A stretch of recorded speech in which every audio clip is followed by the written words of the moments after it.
waits.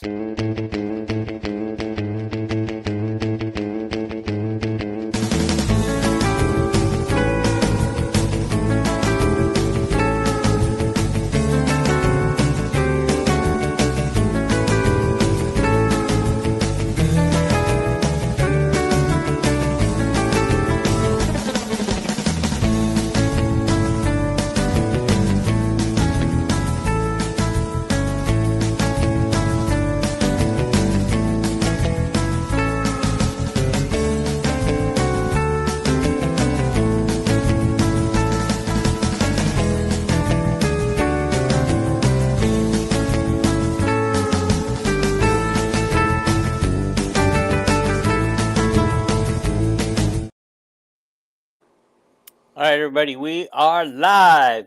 We got Paul up on the right side of the screen, Kelvin down on the lower left of the screen, and me on the upper left. Jason will be here shortly. We are here to discuss the heartbreaking game that every Hawkeye went from as high as they could get to low of the lows in a matter of 1 minute and 53 seconds or 51 seconds.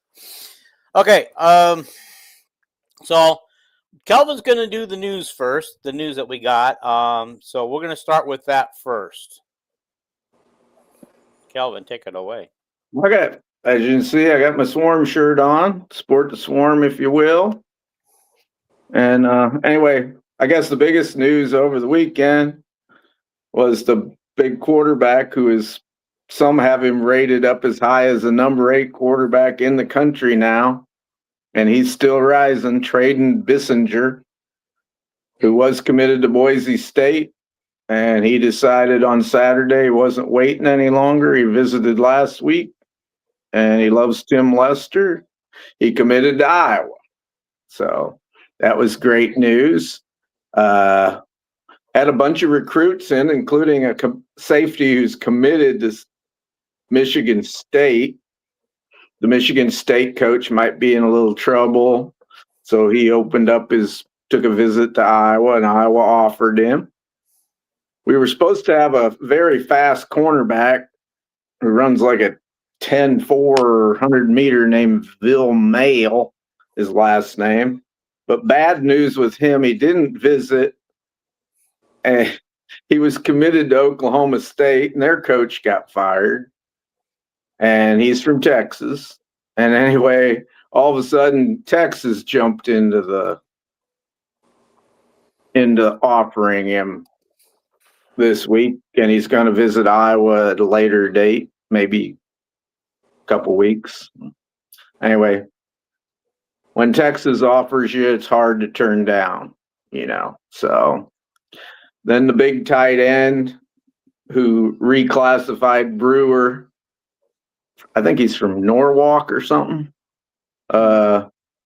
He was at the game, and I know Jason last week said, he's going to Tennessee, and people thought he's going to Iowa State and Miami. I hear he's close to coming to Iowa now. So, and he is really quite the prospect. So, pretty interesting that Dallas Clark's boy, I never even heard of him before. He's from Humboldt, I think. He's a 2028 guy. He's already 6'4", 210 pounds. He visited. There was pictures of him at the game. And the other thing I found out by watching a podcast with Marvin McNutt was on it. He was on with his old pro football teammates that went to Oregon, and they had a podcast on the game, and I listened to it. He's coaching at Keokuk, and they brought up the wet jet, Caden Weegan, and how great it was. And Marvin McNutt says, well, I coached against his brother, who plays quarterback, running back, linebacker, defensive lineman. He's a lot bigger than Caden, which he is at, what was he? Was he 6'3", 205? And his name's Grady. And McNutt goes, I think he's going to go to Iowa. Never heard of him before. and he's a senior, so never heard of him on recruiting things or anything, but I'll throw that out there. Other news, unfortunately, the Iowa field hockey team lost the Big Ten championship game today to the juggernaut called Northwestern, 3-0. The men lost probably a closer than we thought it'd be game Friday. And anyway, and of course, the women won a blowout today. I don't know, 119-46 or something. I don't know what the score was, but obviously wasn't much of a test. I watched it, and everybody seemed to play well. Everybody hit their 3-pointers, and I'm sure Dean will have a basketball podcast at some point in the future. Tomorrow I will do a basketball for men and women podcast. And and the only news that come out of that was a guy that's supposed to be an expert on 3 lounge. He's a high school coach. He said this week that Kenise Johnson and Callie Levine were both going to redshirt this year. It had been decided. Well, Kenise was in street clothes and didn't play, but Callie played today, so she cannot redshirt. In basketball, you can't play. You can't play any games unless you get a big injury. Like that one year Jason Bohannon played and he hurt a foot or something, and he got. If it's a season-ending injury, you can play a few games or something. My understanding. Anyway, okay. It was interesting. Marty will work on that one. What was that? Marty, I'm going to read some of this stuff real quick. Marty just wants to meet me up in USC this weekend.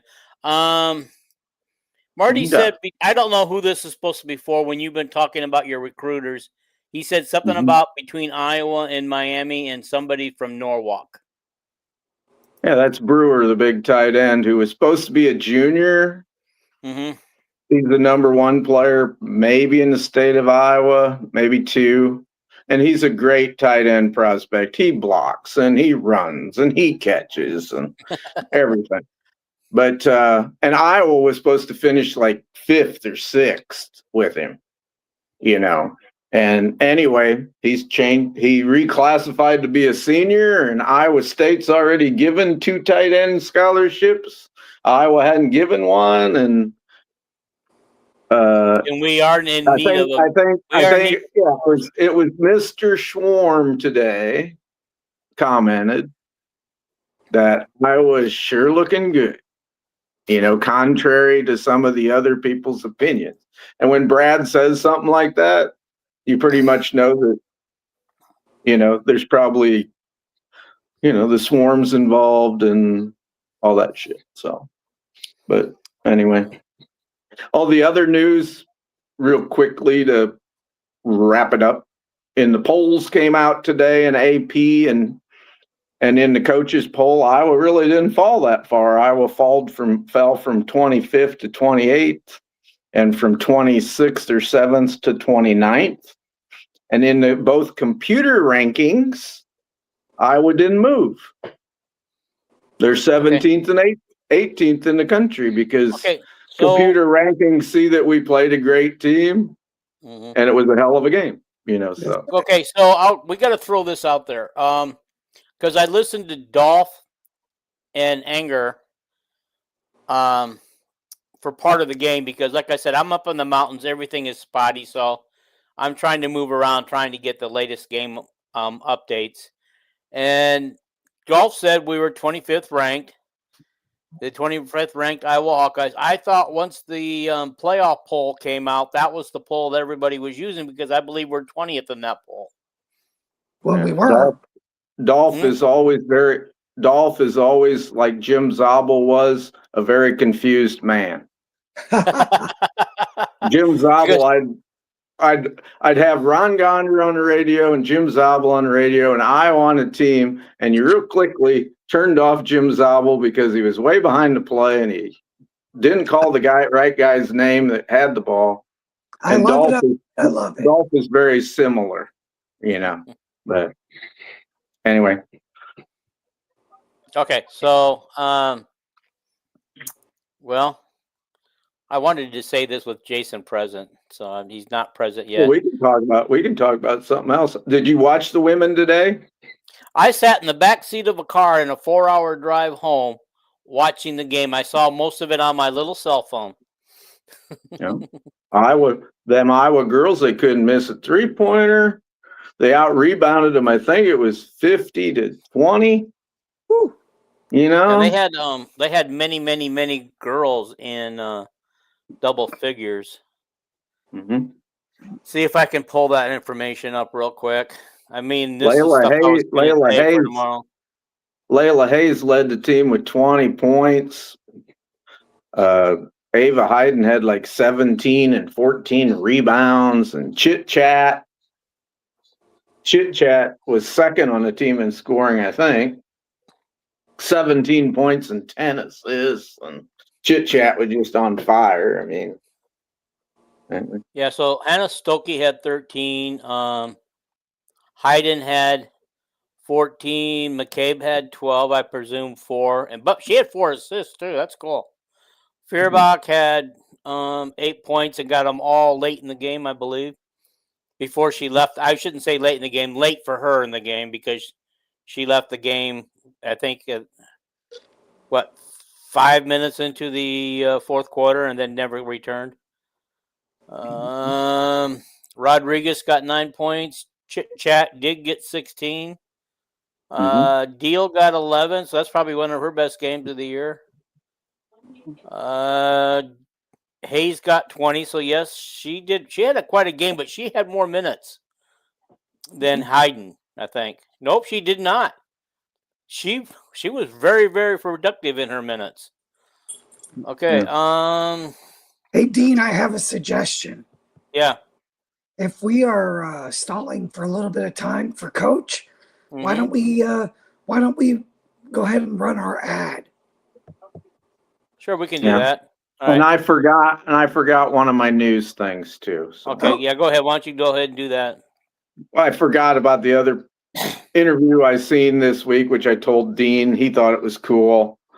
Kirk was being interviewed by this Eisen guy on his TV show. Oh, Rich Eisen. Yeah. And anyway, Rich Eisen, he's asking Kirk about all the issues in college football. Wasn't really asking about the game or anything. And Eisen just says, when it comes to football, he says, I just listen to coaches, and that's it. That I know. People that are experts, and George Kittle, like that. And Kirk, he laughs and he goes, well, I coached George Kittle. I coached his dad. He was my left tackle on my first team at Iowa. We went to the Rose Bowl in 81, 82, and named Bruce. He said there was only one reason I recruited George Kittle. Nobody wanted him in high school. He was at Norman, Oklahoma. Bruce was coaching for Bobby Stoops, and he said, "Me and Bruce played George Kittle's mother and her sister in 2-on-2 basketball, and they kicked George." Kirk said they kicked our ass like that. He said, "I knew Bruce Kittle didn't have any athletic ability, but I could see a little bit of his mom's athletic ability in him. So that's why I recruited him." So then I looked up his mom, Jan Krieger. And of course, there was 11 Krieger girls. And Jan was first team All-American at Drake 2 years in a row, 79 and 80. Led the nation she's a third all-time rebounder at Drake. And she's the mother of George Kittle. Her sister's the mother of Jess Settles.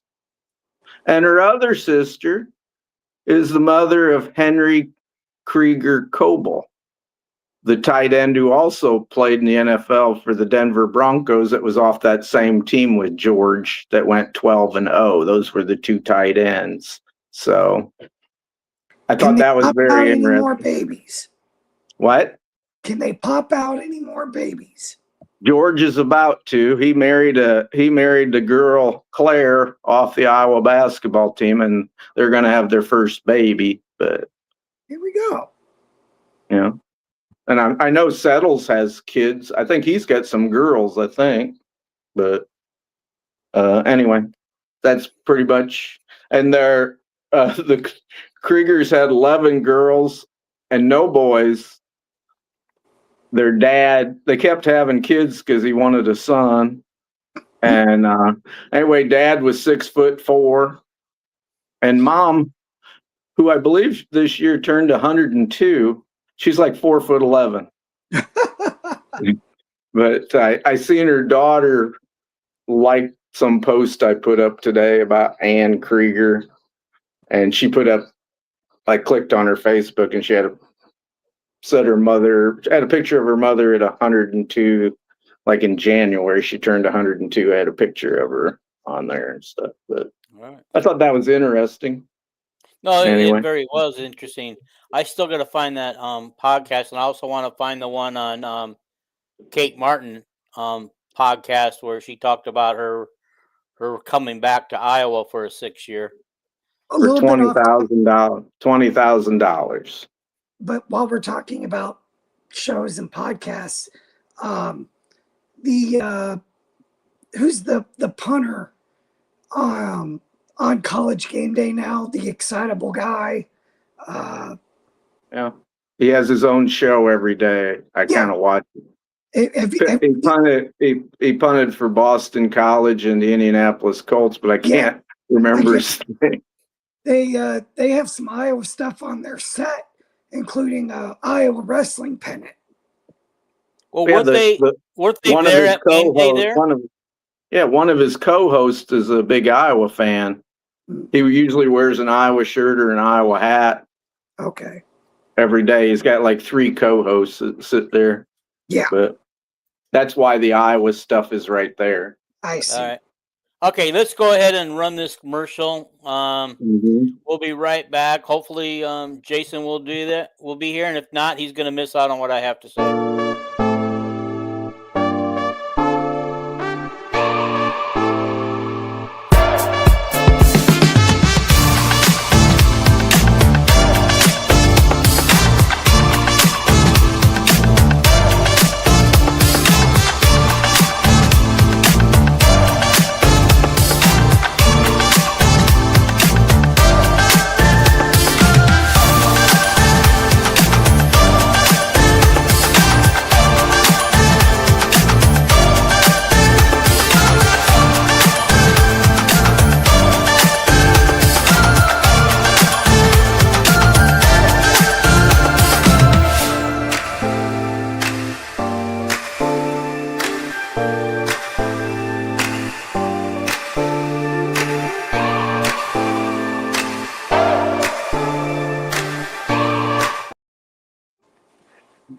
All right, we have returned to the live show.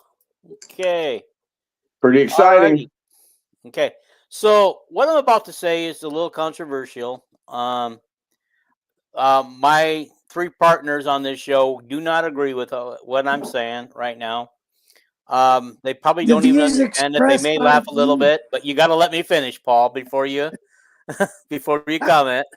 Oh, no, I was going to say that the views expressed by Dean do not necessarily reflect the views of Talking Iowa Sports. There you go. Love it. No, he owns the podcast, so I guess it does. I guess it does. Maybe it's us 3 that don't, but anyway. Yeah. Go ahead, Dean. Editorial rights to this message. Okay. And you guys can feel free. Guess who's going to hear what I have to say after all? Welcome, Jason. You're here just in time. We stalled long enough. Whoa, you've been live for 20 minutes? I'm 20 minutes? Yeah, we started right on time. Oh, dang. Okay. We stretched the news out so you wouldn't miss Dean's speech, and we're going to let Dean finish his speech and everything, and then we can say whatever we want. Yeah. No, I just, like I said, my three partners here won't agree with me. They'll laugh at me. They might even get angry with me or call me dumb or something. But and you viewers will probably also will not agree with me on this. Okay, first of all, they can tell you because I didn't go public yesterday anytime during the game because I was up in the mountains, way up high with very spotty reception. So I didn't get the whole game. And I did have enough time. I could have watched the whole game because we had a big break, enough to watch the whole game. But so I didn't see everything. Alrighty. But I'm really disappointed that we lost yet to another ranked team that we could have won. A game we could have won. That's 3 losses this year to ranked teams. And we had the lead with 2 minutes left in every game. And lost all 3 games. Okay. Our defense, I don't know what Phil Parker's thinking. He used to rack up a really good game plan on a team's supposedly game-winning drive. And we used to kill teams. We'd either get an interception, hold them on 4th down, or something. Okay. That's not happening against these good teams this year. Yes. Did Iowa only lose to I'm going to say 7 points. It was 5, but Indiana gave us those points. We lost by 5 points to Indiana. Yeah, good game, good close game. That Penn State gave them a better game. All right. Did we lose to Iowa State, who at the time was considered one of the best teams in the nation, on a 52-yard field goal for the second year in a row? Yes, we did. All right. Did we lose to a very good Oregon team? Yeah, Oregon's very good, guys. I have not ever disputed the fact that Oregon isn't a good team. I was worried about their high-powered offense, if we could stop them. But I honestly thought we could stop the run game and force them to pass. We, as you guys know, we did not stop the run game. We gave up well over 200 yards of rushing. So I am disappointed that Iowa can't find a way to win these games. I'm not calling for Kirk Ferentz's job. I'm not calling for Phil Parker's job. But Kirk, you need to have your coaches ready. Phil Parker, I don't know what drugs you're taking or what you're doing, if you're sleepwalking through the game. But I saw many comments during the game that Jason said Phil's not even trying to stop the run. He's not even trying to stop it. And I know that Jason will touch on that during the thing. So that's not like him. This is not like him. He usually comes up with a great game plan to stop these guys. The scoring part, yeah, we could have won this game. The scoring part, holding a high-powered offense, like we did Indiana to under 20 points. Well, I guess Indiana got 20 points on us, but still, that part's good. That's part good. But when you look at their offensive yards that they gained, they gained way too much on us.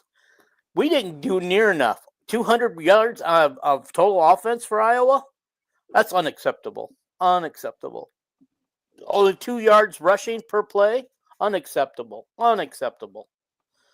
And I don't care what kind of a good team this is because, we're going up against USC this week.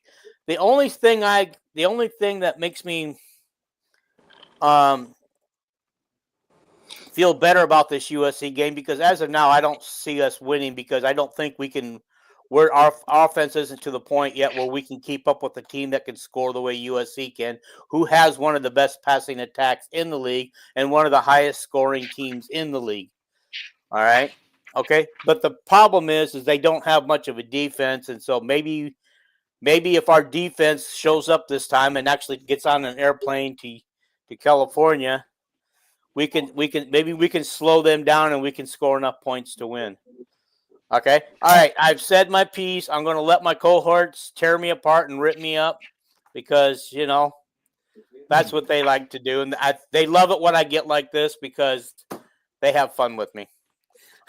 Go Go for it, guys. If you have any rebuttals, if you just want to start talking about positives and negatives, I don't care. Let's just take this somewhere and move on. I said my piece. I don't and your really piece have don't to. even make sense. I don't really have to comment a lot on your comments. My positives and negatives will probably cover a lot of it. You know, I'm not, you know, the only comment I'd make is don't go jumping to conclusions whether we're going to win or lose next week. You know, Yeah, I mean, it doesn't I'm make sense because our defense. very impressed with USC. Anybody ought to be watching them, you know, and they played against the best secondary in the Big Ten, probably in Nebraska, you know. But anyway, I mean, I 100% disagree with about everything Dean said. It made 0 sense. 0 cents. They only gave up 18 points. I mean, good Lord. And the game plan was to let Oregon get yards, not points. They let them run the ball. They got over 200, but they only got 18 points. And Iowa had the lead. He didn't want them to throw the ball, and they didn't throw the ball. Parker came with the game plan to stop the pass. Same thing he's going to do. He's going to shut down USC next week. I mean, this goes back to when you were everybody. Who was it against, Dean, when Iowa made that 11-point comeback? Who was that against? All of a sudden, during that, Iowa's down 11 to Penn State. They're not even going to be bowl eligible. Iowa can't come back and win this game. Blah, blah, blah. Our defense sucks. The offense sucks. We're not going to be able to do anything. And we end up 6-2. We came back and beat that team. And now you're on the same path with USC. No way we're going to beat USC. They're not going to be able to do the things against Iowa that they do against everybody else. USC is not that good of a football team. I mean, it's pretty crazy. Everything you just said made no sense. When it comes to, if they gave up like 30 points, yes. What you're saying did. They only gave up 18 points. That was by a game plan. The game plan was to not let them score a lot. They averaged 42 points a game. We gave up 18, and it was a last-second field goal to get them to 18. Iowa had the lead, and the reason they only averaged 2 yards a carry was simply because of sacks and everything. Had nothing to do with the running backs didn't average 2 yards a carry. Go look at the running backs' average yards per play. Okay, I guess the safety counted against it too. That stupid safety.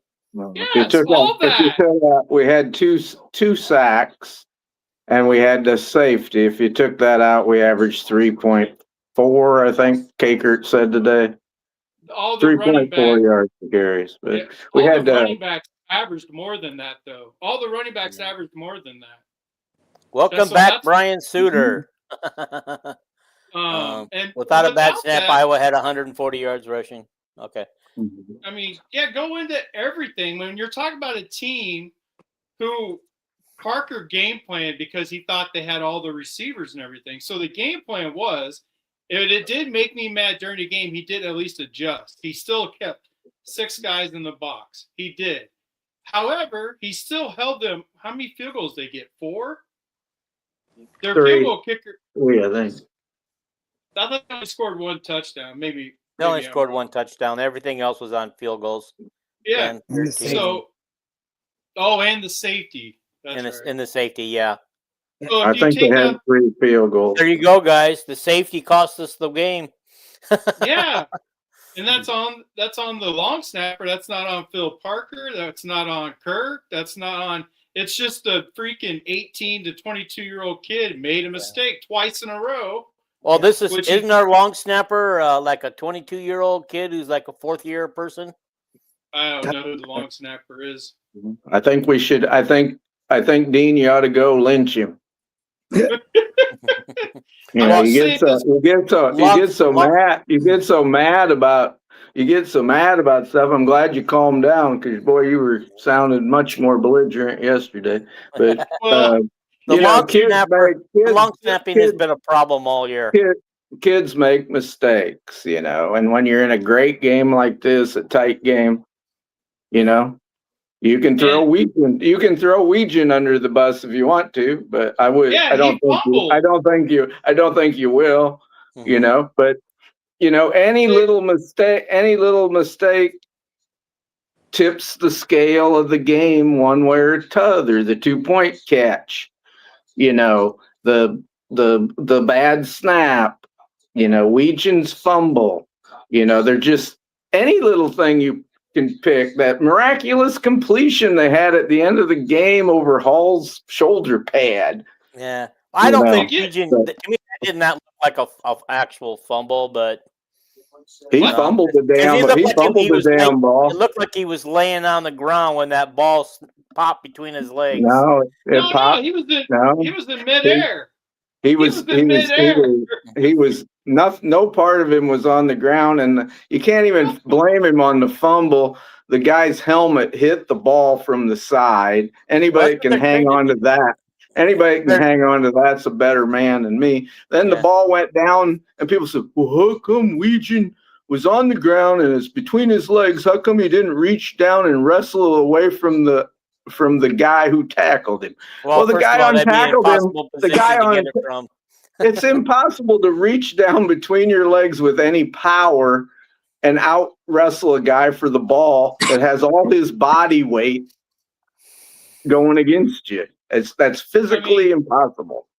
This is my take, because you were calling for Kirk's job, and there's other people that were calling for Kirk's job. If we go back to our group chat, not once did I say fire Kirk. You were saying I don't know.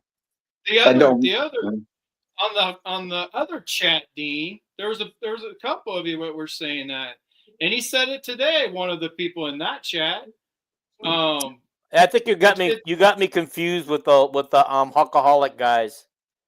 No, I'm telling you that in that chat, but you were one of them that was saying all the same stuff, that you were done with it. That you couldn't believe all this after the kick. Like, the thing is, look, like, what coach is going to come in? We don't have a Mark Cuban. That's how Cignetti did. Do you remember before the season started? Vandy was talking about how much Vanderbilt spent on NIL, more than Iowa by a lot, and we couldn't believe Vandy had that much money. Well, that was from Mark. That was from Mark Cuban, because his daughter goes to Vanderbilt. Oh shoot, he did that too. Cuban. And Indiana has 2 other billionaires. I keep saying that on podcasts, but it seems like people don't listen when I say something. Well, I only know of Mark Cuban. He's the only one I know of. But anyway. We're not going to get a coach and then all of a sudden have all this money come pouring in. Kirk is the most beloved person to get as much as we're getting now. Everybody loves Kirk. So it doesn't, none of us make sense. Like, Oregon has a $20-some million roster. Iowa, well, I'm just saying that's what I know. I don't know the exact numbers. But it's like, it's more than double of ours, and look at how close that game was.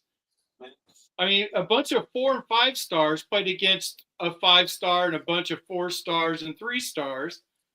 Like, what Kirk gets out of these kids is so much more that you can't just bring somebody in unless you have a ton of money where you can recruit everything. Like Cignetti, he's not developing anybody; he's just going and getting the best players because he can. That's a difference. Iowa and Iowa State. Like, what's Matt Campbell going to do at Iowa State? They have no money, right? And everybody's on their side is complaining about what's going on there. It's the same deal. Both Iowa schools are in the same boat. Iowa just has more money than Iowa has Big Ten money. Plus, they do have donors.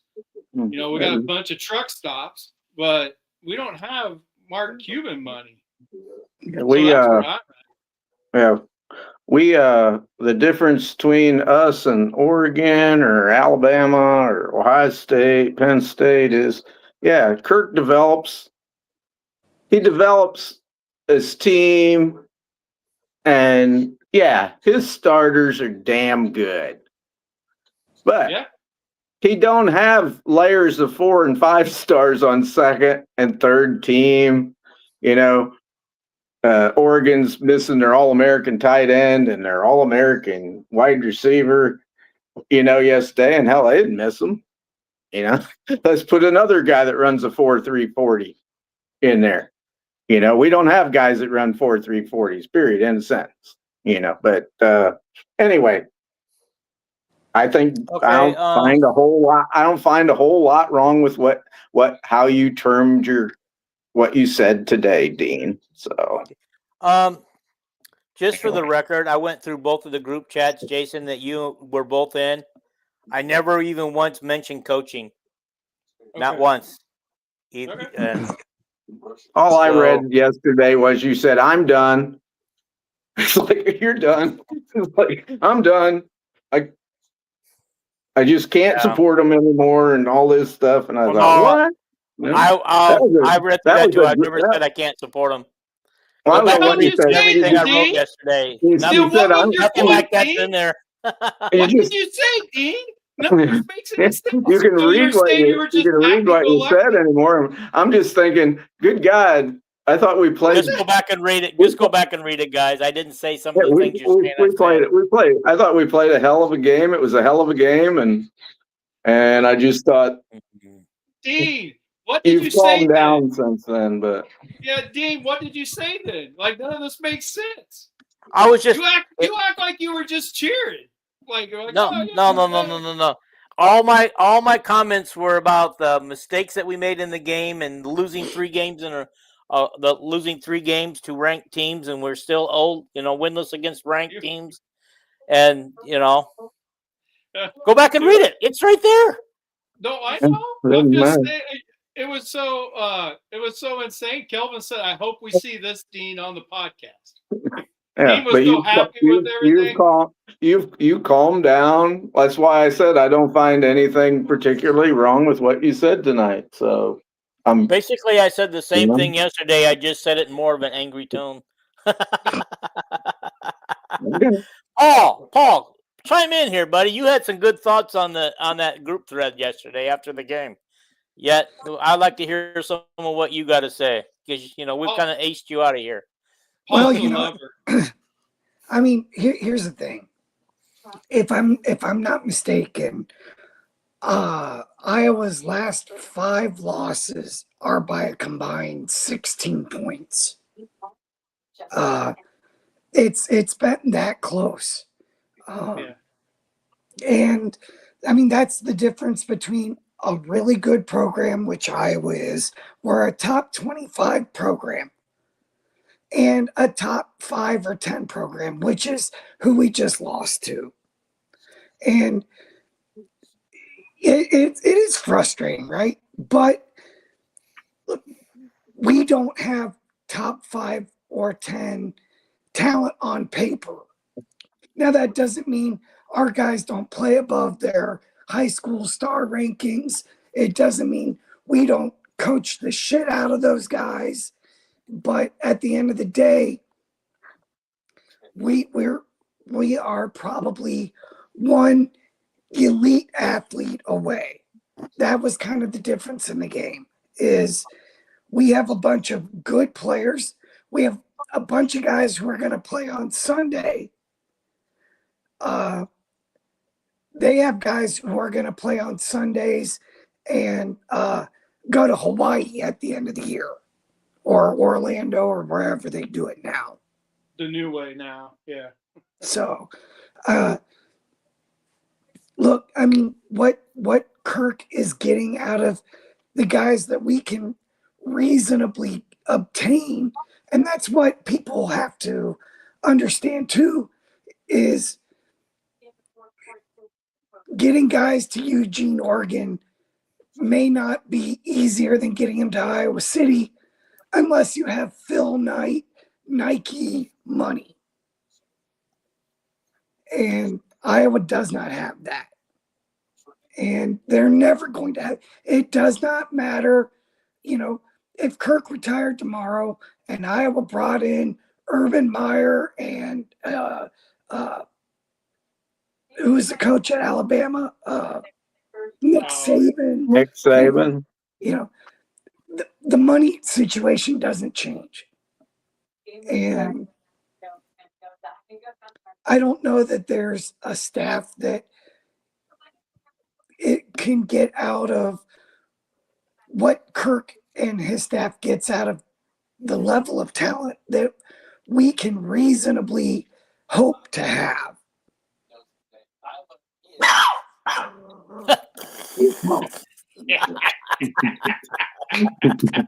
It sounds like you got a supporter behind you there, Paul. Yeah.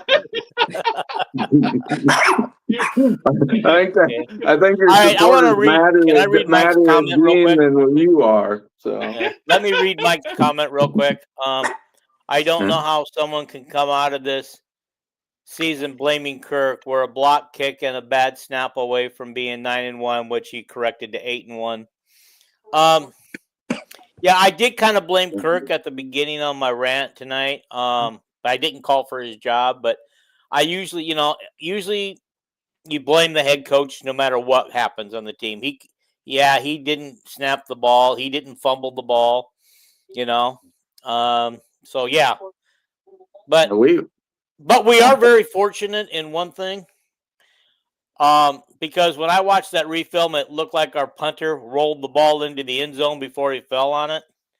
So I think we're fortunate that the referees didn't get that and turn it into a 1st and goal at the 1 yard line for for Oregon.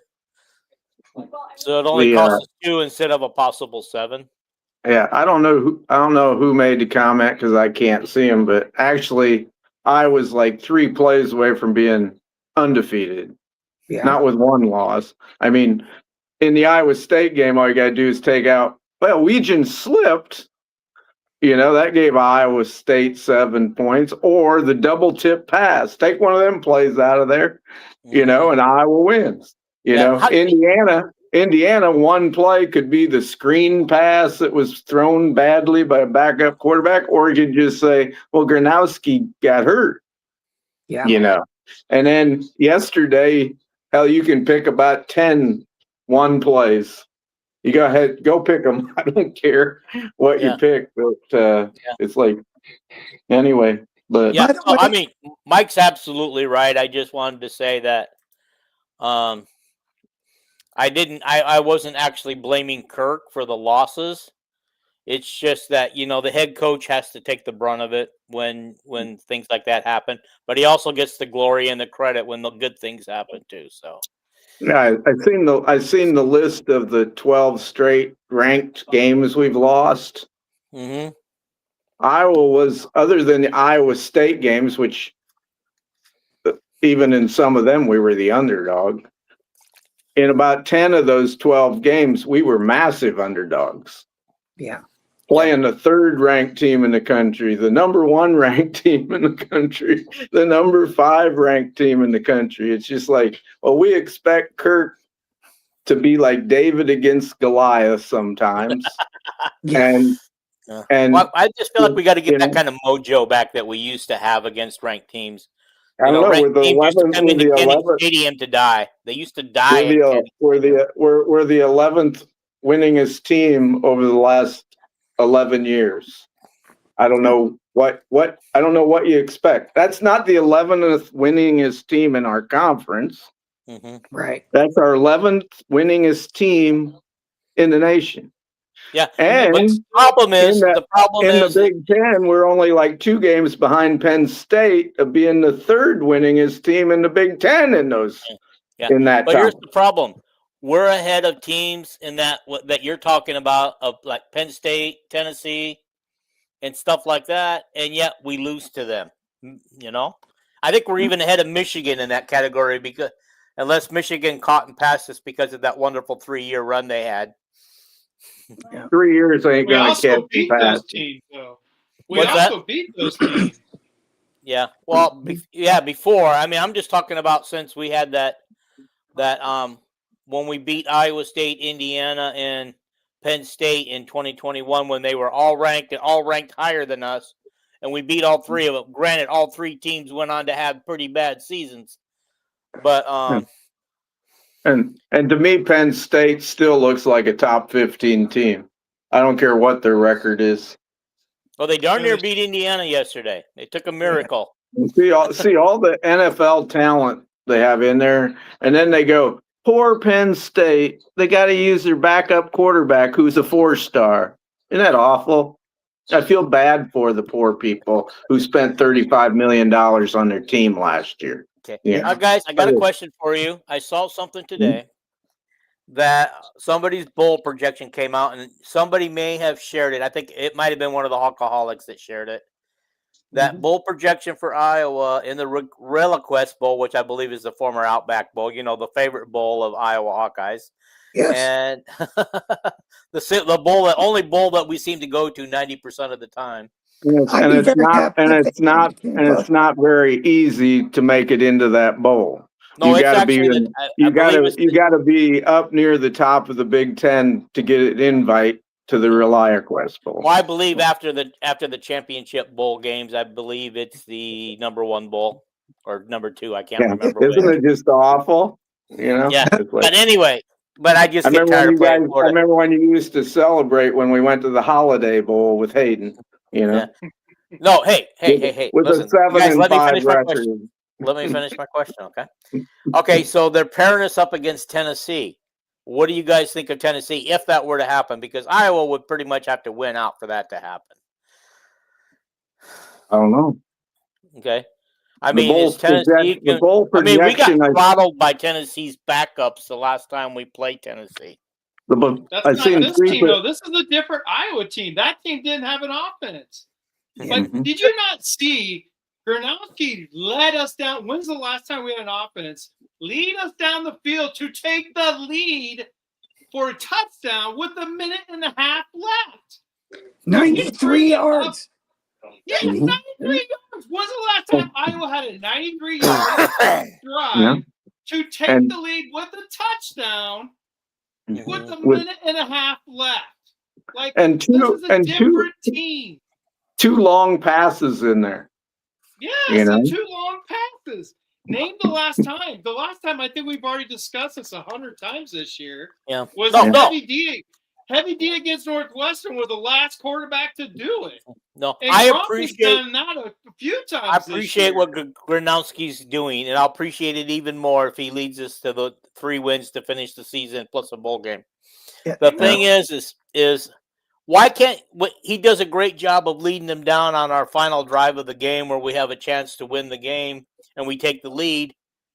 But why isn't he doing that in the middle of the game a couple different times? We had the ball 60% of the game. I think he was doing fine. We had one fumble on the 16-yard line. We had one 3 and out in the game against one of the top defenses in the country. That's right. All righty. So and a pouring rain. I don't think we were doing that bad. What I would say about poll projections, I think 3 of them today, ESPN, CBS, and some other, which I don't care about bowl projections. We got 3 freaking games left. I ain't worried about it. But anyway, they said, all 3 of them guys said, the winner of the Iowa-Nebraska game will go to the Reliquest Bowl. The loser will go to Vegas. As far as if you want to see what I read about bowl projections today. Well, I think one of the heaviest bowl projections out there. I think one of the heaviest bowl projections out there right now has Iowa and Washington in the Vegas Bowl, but that's fine. They had Iowa and Arizona State. Iowa and Arizona State in the Vegas Bowl. They thought they would sell out like that, which they would. Yeah. And then in the Reliquest Bowl, it was one was Oklahoma, one was Vanderbilt. But anyway. That'd be good. No. Okay. Hey, Mike. I want to comment. Mike says we had such bad quarterbacking since Nate the Great that I don't tolerate in Gronowski's slander. I don't believe I slandered him. I did say that I celebrate him for what he's doing, and I will celebrate him even more if we can win these next 3 games in a bowl game. All I want to know is why can't he get it done in the middle of the game? I'm talking about these big games. Yes, he looked like a world-beating quarterback with his runs and everything against Wisconsin and Minnesota.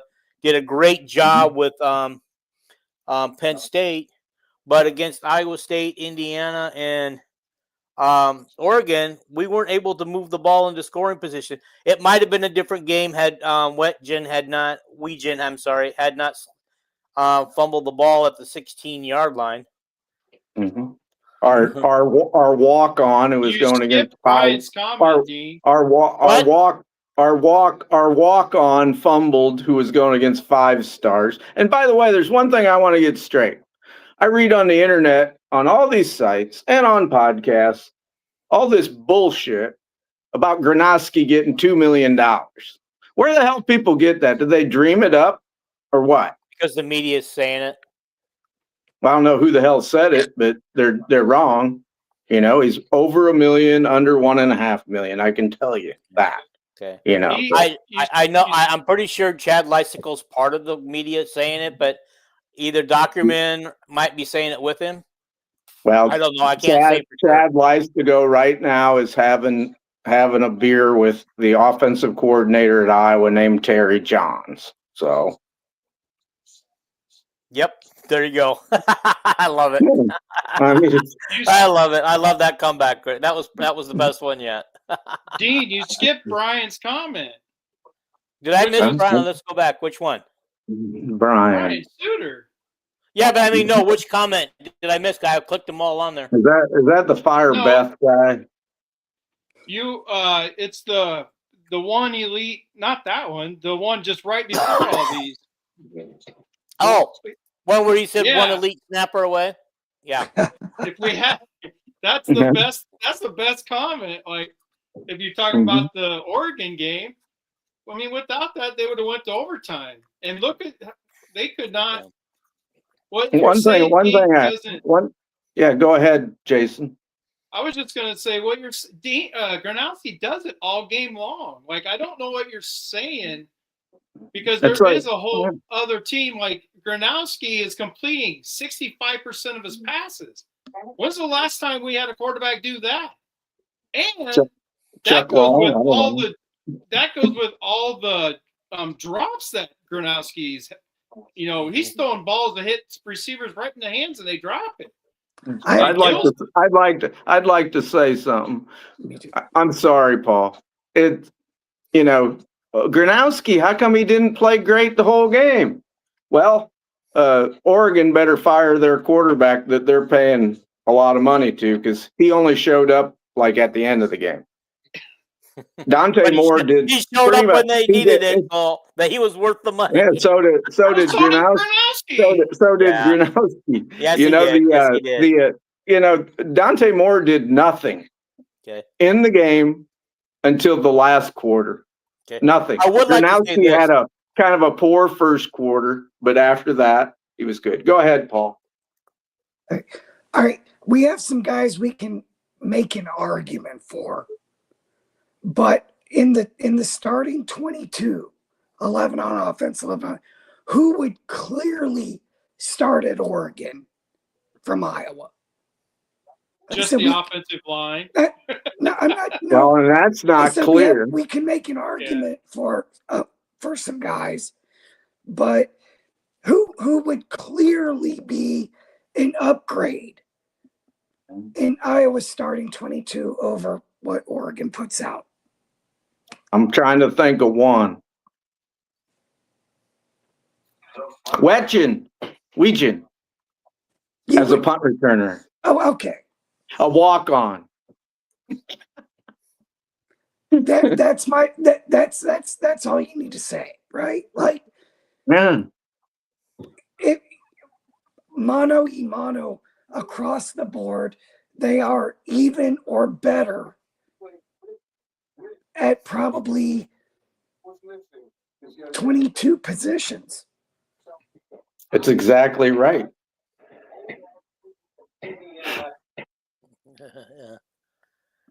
I would put Dunker on their side, and I would put Jones. That would start for Oregon. And But maybe I don't know. those are Their center is supposed to be drafted at about the same position in the draft as Logan Jones. yeah. Their left tackle is supposed to be a first round guy. I don't know if he is, but we don't have any first round guys in our offensive line except Peeper, Peeper, and maybe Lauk in a year. But You know what I want to say? Let's even out the monies to the players again. How about the revenue sharing money? Only the schools can only give out the revenue sharing money. No more NIL money. I mean, I know it's unrealistic because that's like trying to put the horse back in the barn after he took off on you.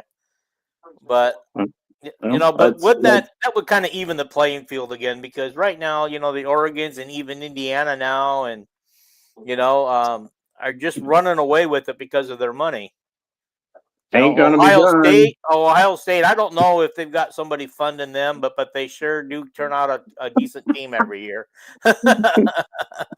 They got plenty of funds. As Penn State says, we have unlimited funds. When they said you had the guy from Penn State on, they go, "How are you going to pay Franklin $50 million?" He says, "You don't understand. At Penn State, we have unlimited money. Mm-hmm. Iowa does not. Iowa has something called limited money." Yeah. Mm-hmm. You can get Tom Arnold or Christian Ashton to. Tom Arnold is not $100 millionaire or anything. He's probably going around doing stand-up, and he's probably going around doing stand-up comedy in clubs right now, trying to make ends meet because he ain't a big star anymore. Him and I mean, Ashton Christian could just write a check for $1 million. That's a drop in the bucket for him, and he's a big Hawkeye fan. $1 million don't buy you nothing. That's true. Yeah. How do we know he doesn't?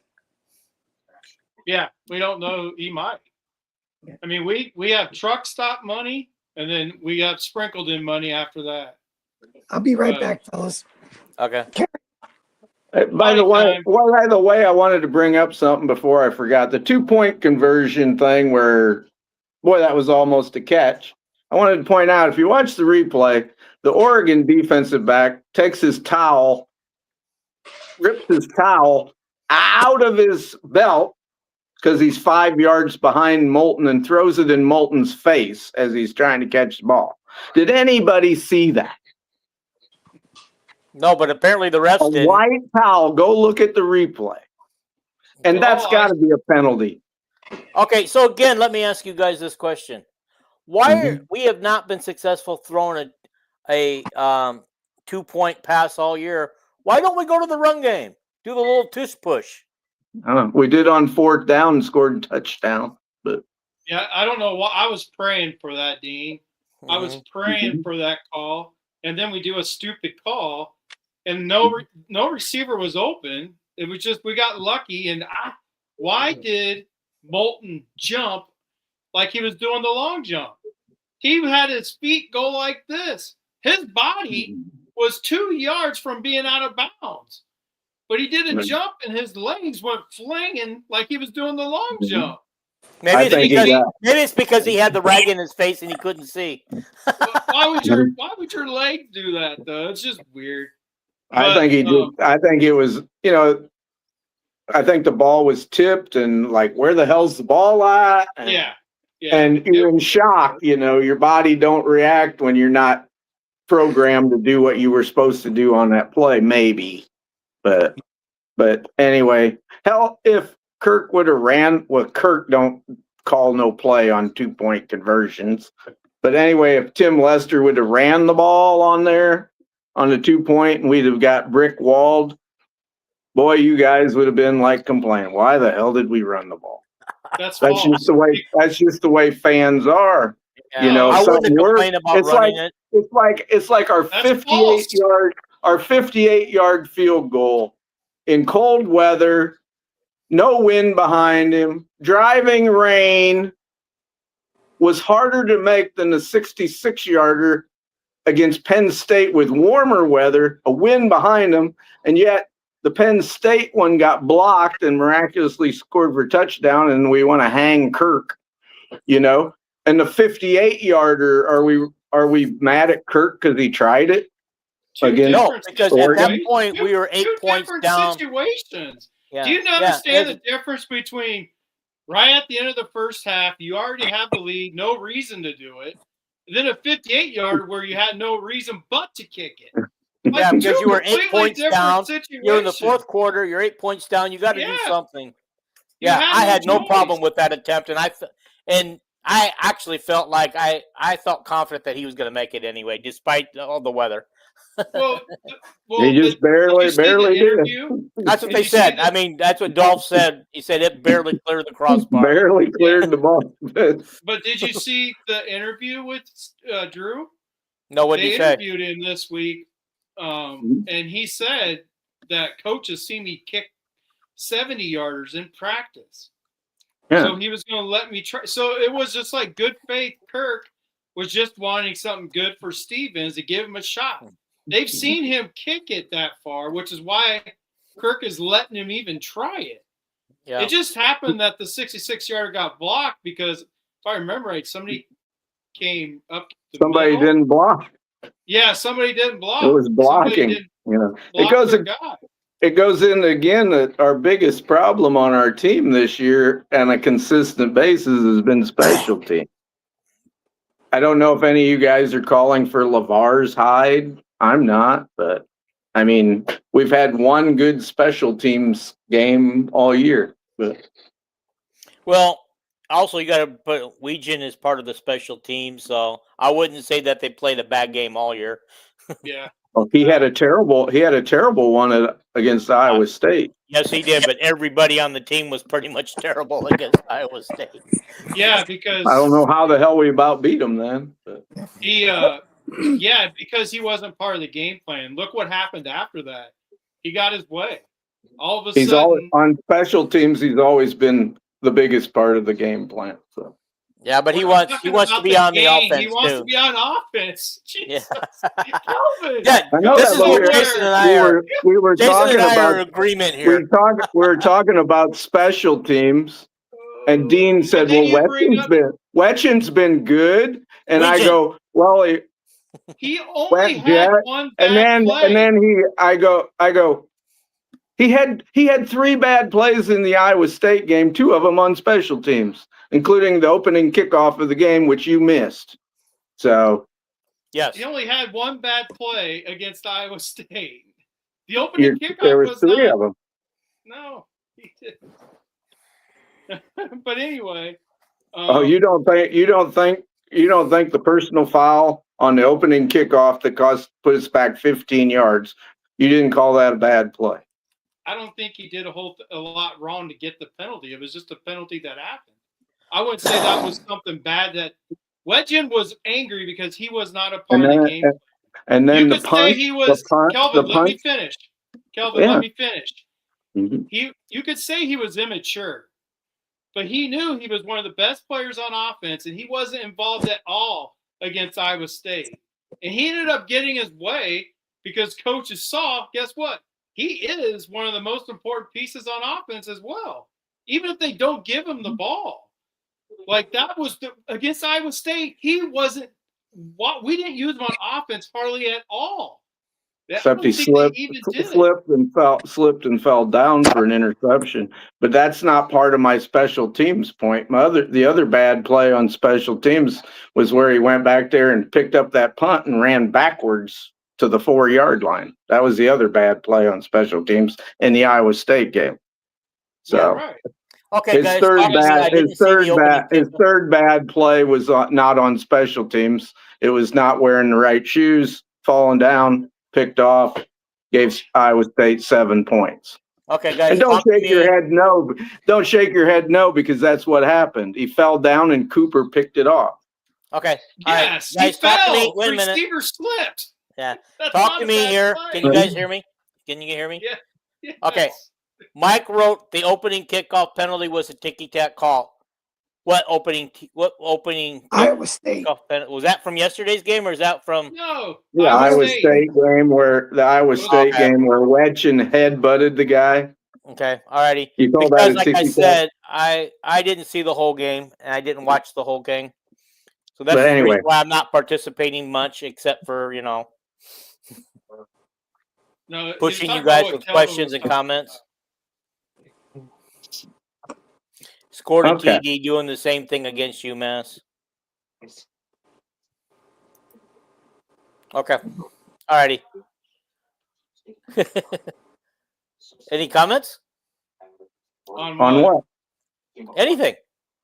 Oh no. Oh, I got a Banjo. bunch of positives and negatives if we ever do Negatives. them. But You can do it. You can just talk to. Just say this. Hey, Calvin, just say, hey, I want to give you a list of my positives during the game. Okay. no, we usually give one positive or one negative each as we go. But Yeah. Well, this has been kind of a different show tonight. It's been kind of a bitch and counter bitch show. yeah. You mean debate? Yeah, a debate show. Yeah, we're debating. Okay. We all have our own brains and different opinions. Yeah. Okay. Vandy Chris says, does this end the Big Ten getting more than 3 teams in the CFP? Well, Pretty we still much. have 4 teams eligible right now. Pretty we much have it 4 ends teams that could get in yet. Michigan. Ohio State will knock Michigan's rear end out this year. Yeah.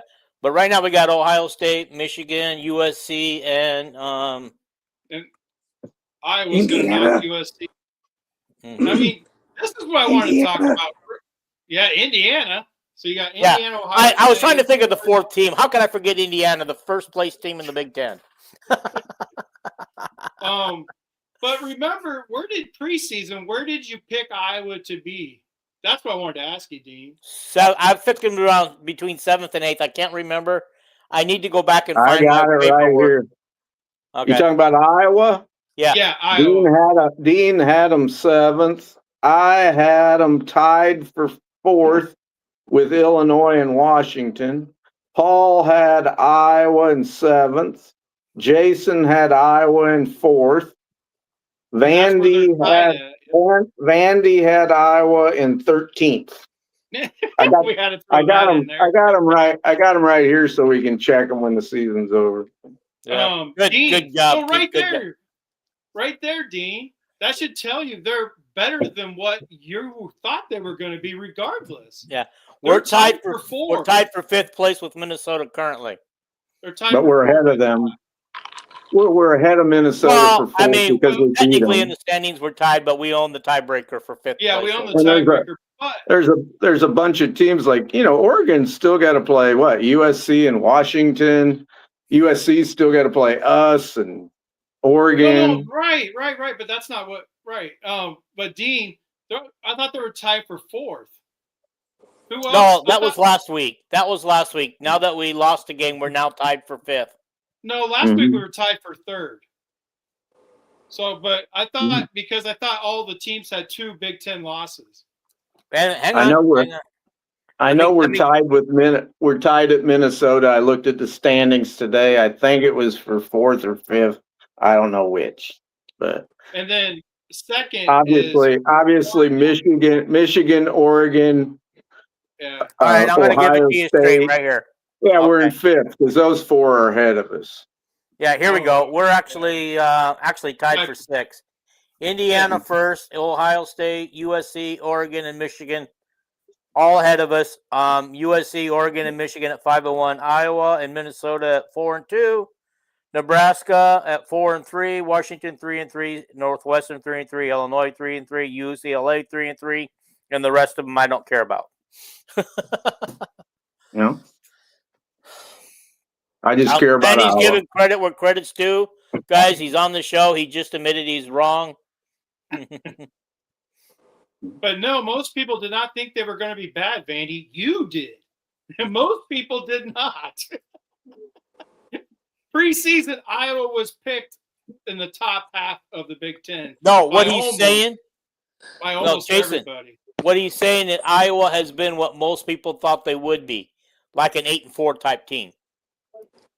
That's what he's saying. The over under was 6.5. And most people, depending on how optimistic you were, most people had them in that 7-8 win category. Go ahead, Paul. I'm sorry. I read that wrong, Vandy. I'm going to try to give Vandy some grace because I think, he was expecting Penn State to be in that national championship conversation, in Indiana to be where they are. And Iowa State was, highly thought of before they lost their secondary. So, Yeah. I mean, But Iowa lost those games. The only one they won was the Penn State one. Yeah. Hey, Yeah. The only loss. Let's do this real quick.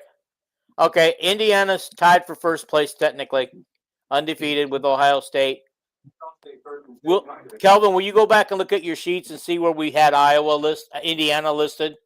Because I don't think any of us had them first place. No, I didn't. I thought Vandy had them very high, I think. Vandy had them 6th. Jason 9th. Paul 6th. I had them tied for 7th. And you had them 8th. yeah, Signetti is all a very, thought they very, would- very, very good coach. We'll just say that. Vandy says, did any of you hear the Pat Fitzgerald interview? He said he may have another team sooner than later. Who do you think he already goes? Assistant at Iowa? No. Head coach No. somewhere. There's a lot of openings for head coach, and there'll be more after the season's over. Trust me, he's going to get one of those blue blood schools that are not necessarily blue blood, but those big name schools like an Auburn or Florida State or something like that. He might be at a place like Stanford or something where they're. That sounds about Just keep him out of the Big Ten. No Penn Well, he State. he might be at Wisconsin too, but Fickle's coming back supposedly. So Well, that's what the word is. They don't have the money to get rid of him. yeah, but his Is that why he's buyout coming back? his buyout ain't any higher than it was before the new contract. Still $15 million. So They gotta anyway. let him come back. Yeah. What's Mike doesn't next on the agenda? want. Mike doesn't want Fitzgerald. Well, It'd be his son interesting, on guys. the rock. Once the season's over, I would love to do a podcast on the coaching carousel and all the openings and who's going where. How many schools are actually going to actually leave? Now we know that Campbell and Rule have already taken their hat taking their names out of the hat because neither one of them want to leave where they're at and they got contract extensions. Yeah, you think that matters? None of that matters. It doesn't. It doesn't. You get a contract extension, and if some rich school wants you, they'll pay your buyout. That's it. Yeah. Well, Yeah. they just want to keep their recruits on the books. Yeah. Just like Wisconsin. That's why Wisconsin did that. Yeah. It says Wisconsin is giving him some grace due to the injuries that Wisconsin has had this year. And that might be part of it. He might be saying, hey, give me my players fully healthy and I'll give you a better team. All right. Mike says, I actually don't think punting on firing Fickle is worst thing for them. Way too many openings for Wisconsin to try and cute. I agree, Mike. Yeah. I mean, Yeah. if Wisconsin did get rid of Fickle right now, it's maybe a top 10 available job, but it's at the lower end of that top 10. Yeah.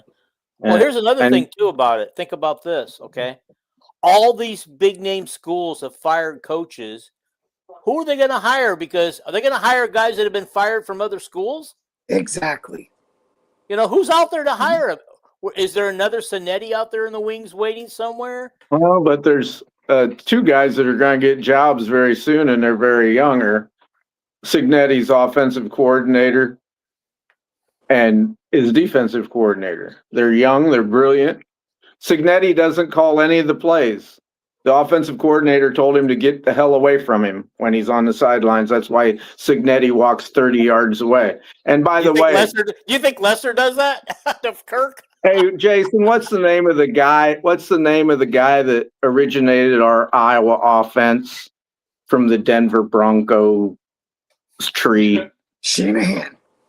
Yeah. Are you talking Mike Shanahan or the offensive line coach? There was a reason I asked you that, because the name of the offensive coordinator at Indiana is Mike Shanahan. It's his grandson or son or whatever. But You think you'd have learned something?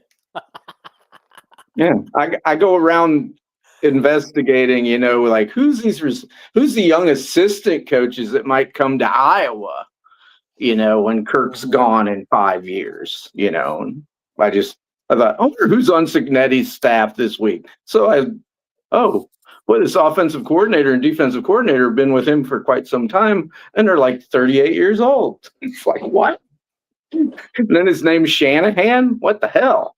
But I thought it was interesting to bring up. But. Well, so Vandy says these coordinators aren't getting any of the top line power 4 jobs, and I agree. You guys, they got to have some head coaching experience somewhere first. Mm-hmm.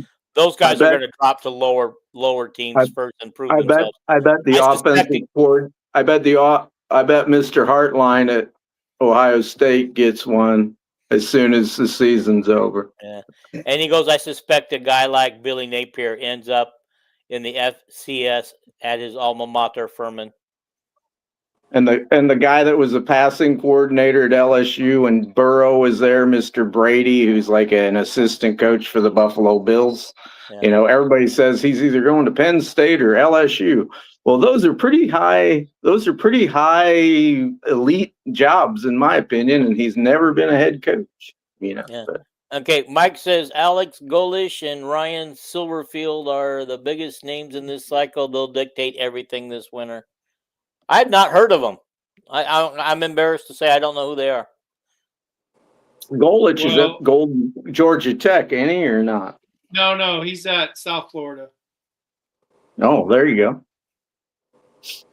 I know who's going to make like $10 million over the season is the quarterback at North Texas, who's a true freshman walk-on.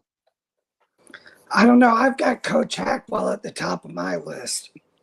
We'll run the air raid, baby. That's how many national championships have you won, Paul? Well, none, because I don't have Coach Hackwell yet. Okay. You don't even have any players, and you don't have any money to buy them. Damn it, Hackwell ain't going there. All right, Vandy says big name coach will be at LSU. Top coaching agents have publicly said they will not. A lot of 92 mesh at Iowa. Right there. There's my favorite play. There's my favorite play. Hartline going to Penn State. Silverfield is at Memphis and will be going to Arkansas. North Texas thing is an amazing story. Well, that quarterback at North Texas, he's ridiculous, and he's a walk-on. Well, did you hear? He didn't even start for his high school team. He didn't even play high school football, I don't think. Did he just take it up or something? Guys, okay, this is assuming everybody knows the story. One of you guys who knows the story, talk about it. Tell me the story. That's pretty much the whole story. Up on the Oregon talk. Are we just over it? I don't know. I mean, is he a great quarterback? We had all these passed for like positives 100 and negatives. touchdowns and 2,000 yards already this year or something? Oh, yeah, like 75% passing. He runs. I don't know, probably 28 touchdowns and 3 interceptions, and he's a walk-on that didn't even play varsity football last year. It's like crazy. Oh, my God. He's going to be making a lot of money. All right. So. All right, guys. How do you feel about the show? You want to keep going, or you want to just we should just kind of wrap things up? Were we going to do any positives or negatives? Or Paul was just saying he wants to get back and talk about, the Oregon game. Yeah. All right. Paul, okay, I'm going to give Paul a chance to talk about because he's been the forgotten guy all night. Paul, give me give me a positive out of the game that you came away with. The go-ahead drive, 93 yards, thing of beauty, had to have it, and the execution, just you can't. I am unwilling to lay blame on Iowa for losing the game. I'm just willing to give Oregon credit for winning the game. They made the plays when they had to make the plays. Iowa made the plays to put themselves in a position to win. I mean, just downright freaking amazing football game. I was sad that Iowa lost, but I'm not going to take anything away from Oregon by saying, well, the Iowa defense didn't or the Iowa offense didn't. No, the Oregon guys made plays and, won the game. Yeah. I want to say hi to Brad Mole. He's part of the reason why we're on this network and we're doing this show tonight. He said, hey, guys. He also was at the game. He flew in from Florida to Iowa to go to the game the other day. Brad, I'm going to ask you not to do that ananymore since we lost the game. I watched their little podcast before the game. They had the ex-Iowa player on there where they're raising money for the Children's Hospital or something. That was pretty awesome. Brandon and Brad and and no, I'm they. not good with names, I saw the pictures on Facebook today. It looked like they had more than one good former Iowa player there with them. But yeah, there was a few. Good job, yeah. Okay, but Brad, why don't you come out for the USC game in California here this weekend, and we can do a live show from there. Did you see Marty Polka said that you guys are supposed to meet up? Yeah, yep. I already addressed it. I told him I'd talk to him about it. It was a brutal way to lose. To be that close and be in a position to win, you simply needed one more stop and just didn't get it. I'm going to blame that 49-yard run. If we stop that, we win the game. Oh. Vandy says he was the producer for that live show. He enjoyed it. He had fun. I told these guys before we got on, Jason, off air, it was just like my dream. I talked about the last podcast where I said this long run happens. I'd wake up at night.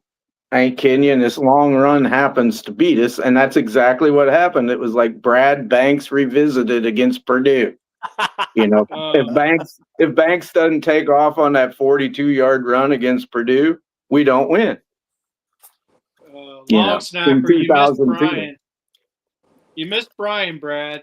Brad, you and Brian Suter. Yeah, Brian Suter says we're one elite long snapper away from winning that game. You know what though? We're talking about the first 5 minutes of the first quarter. I'm not going to blame the long snapper. I'm not going to blame the defense. I'm not going to blame the offense.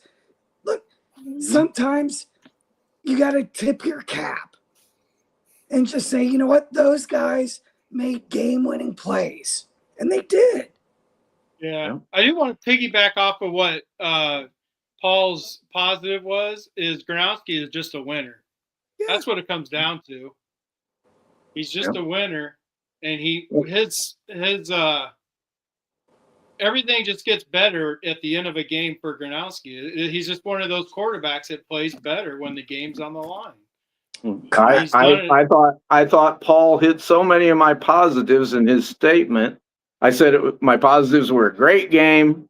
We've played great defense, great offense. Gronk was great, and hey, Kirk had the team really prepared. For a very good game. So that was like 80% of my positives, and Paul pretty much covered the whole damn thing. It was just a great game, Yeah. The other thing I would say, and this isn't even game related, but Fox Big Noon Kickoff was awesome. The CBS production, again, there's just nothing better than the CBS 3:30 game. It's that good. And they got lived up. Excuse me, that's a 12:30 game. I know. I just had to throw that in there. And they got up on the combine. They got up on the Iowa combine. I love that. I'm sure you guys. I got home 45 minutes before we went on the air. I haven't watched it yet, but I will watch the Big Noon Kickoff. It was In a great show. in 5 minutes, the game's coming on BTN, the replay in 60 minutes. But I don't know if you guys heard or not, but the USC game's on the Big Ten Network at 2:30 Saturday. 2:30. So that's 12:30 California time. Perfect. Yeah, we don't care. We don't care about California or Florida. Right. We live in Iowa.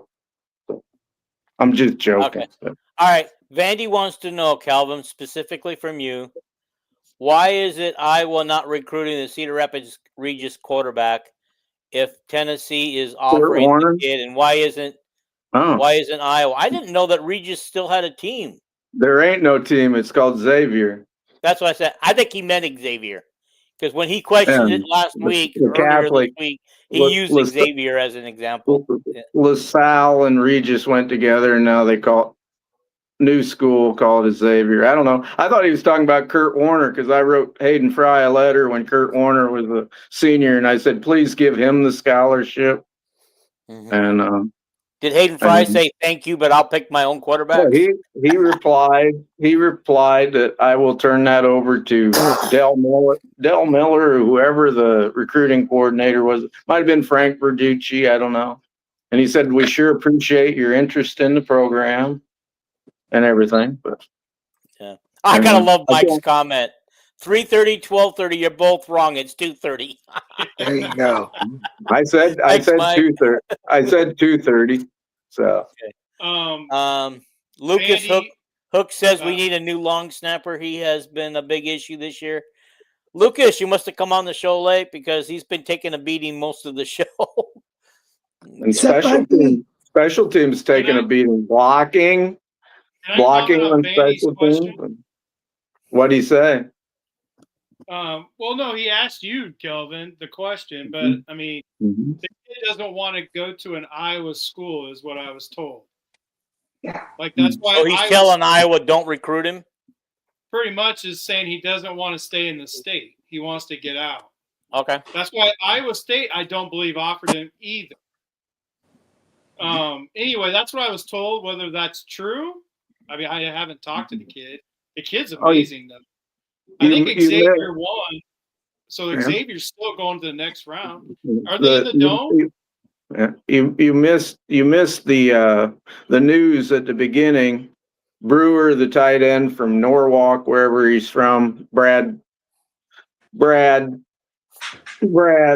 head of Swarm, commented today that we're very close. Looking very good with him, the kid that reclassified. I think you said he was going to Tennessee last week or something. But he did. He's going to Tennessee as well, or was. That's not what Brad's saying, but so he was going to go to Iowa. He wanted to go to Iowa State. He was a junior in high school, and Iowa State was the favorite. And then he reclassified to be a senior, and Iowa State already has 2 tight ends in their class. And so anyway, is the long stepper still not using laces? Do you all know? That's dumb. But laces out. It's Regina, not Regis. Sorry, guys. And Regina's in Iowa City. It's Iowa City, Regina. And yeah. I think Regina is coached by Ellsbury's brother. By the way, hey guys, I gotta throw this little comment in there. I think, yeah. Right now it's Sunday Night Football. It's 5-3, and Kirk Ferentz approves. By the way, who's playing? The Steelers and the Chargers. Which team got the safety? The Chargers. That's why they have 5. Okay. The Chargers are missing their 2 potential all-pro tackles. Alt got injured last week, and then Slater's been out. Yeah, I hate to say it. I'm not a big fan of the Chargers because of who their coach is. I don't want to see him have any more success. Me either. But boy, when you lose your offensive tackles in the NFL and they're that good, that's hard to overcome. You know? Hey, Vandy, has Iowa State offered this kid? Because I just want to know if this is the kid that I'm thinking of, because I'm going off memory. That doesn't always work for me. in this moment. Did you guys answer the question about the laces? No, I don't have a clue. I just made me think of I guarantee you on punt snaps he The uses the detector. laces. what's A wet ball the pet doesn't. detector? A wet ball doesn't have anything to do really with a bad snap on punts. Yeah. I was a long snapper. You use two hands. You put one hand on the laces, the top hand, and you put your hand underneath the ball with the laces. Top hand, you put your finger down the seam of the ball, and you lean slightly ahead on the ball, and you follow through completely. And Yeah, that's the kid. I'm having two thinking. hands on the ball, wet balls don't have anything to do. And they usually put a dry ball in special teams every play. The All right. Iowa Tate team Wallace, gets to select what ball they want. Tate Wallace has a recent Tennessee offer, leading Regina to the state semifinals. Is Tate Wallace the quarterback you're talking about? Yes, that's the kid that I don't think wants to go to an in-state school. Yeah. The other possibility is, and I'm just spitballing, Iowa has a habit of recruiting quarterbacks and repositioning them. And they may have talked to him and said, hey, we like you, but we like you at safety, or we like you somewhere else. And yeah, so maybe that's why they're not recruiting him. Hey, Paul, this comment's for you. Brad is at Jacksonville. He lives in Jacksonville. He's bringing back a cold to Jacksonville. Are you ready for a cold? Guys, no joke. We have a frost. Oh, he's bringing the cold back, not a cold, the cold. Yeah, the cold. We have a frost or freeze warning for Tuesday. No joke. Yeah. We have snow here. Nervous. Yeah. Brad's Guys, bringing Iowa to you, Paul. And it's still Brad's 70 degrees here. And I was up in the mountains in the weekend, and it was a beautiful 70 degrees up in the mountains. God, it couldn't have got any better. Only got in the 50s at night. Only wore my jacket once. Mm-hmm. Right, we had a high of 31 here in the Quad Cities today, and it's going to get down to like 21 tonight. So. Yeah. Okay, so Vandy says he has offers from Minnesota, Tennessee, and 3 MAC schools, but has interest from Georgia, probably Iowa State, State, Kansas State, and Wisconsin. Okay, he can go to any school he wants to as long as it's no Big Ten school in Iowa State. As long as he stays away from those 2 schools or any Big Ten school, he can go where he wants. And there's a lot of great guys who played at Iowa that never had an Iowa offer until a month before they committed. Yeah. Kirk never gives an offer until he's ready to, and he wants the kid to know that they're serious about giving offers. Kirk does not give out 300 offers a year. No, he'll give out 50 and sign 28 kids. Yeah. That's right. Brad says he has falling iguanas warning too.